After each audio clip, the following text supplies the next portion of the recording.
na makararanas pa rin ng maalinsangang temperatura ang iba't ibang bahagi ng bansa. Pero kahit na mainit ang kalagayan ng panahon ng Metro Manila at natitirang bahagi ng bansa, magkakaroon pa rin ng bahagyang pag-uulap ng kalangitan at posibleng isolated rain showers at thunderstorms, sabi pa ng Pag-asa. Sa init ng panahon, kahapon ang temperatura ay naitala sa Pag-asa Weather Station sa Diliman, Quezon City sa 34.3 degrees Celsius, alas 4 ng hapon ang pinakamainit. Ang pinakang bababa naman ng temperatura ay kahapon ng alas 5 ng umaga, 22.4 degrees Celsius.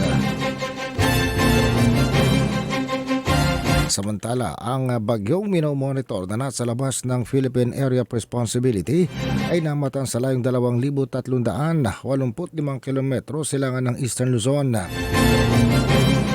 Taglay nito ang maximum sustained winds na 165 kilometers per hour. Malapit sa gitna at may pabugsong umaabot ang hanggang 205 kilometers per hour. Wala namang tsansa sa ngayong nakikitang Pag-asa na ito ay papasok sa Philippine Area of Responsibility. Samantala, sa karagdagan pang mga balita,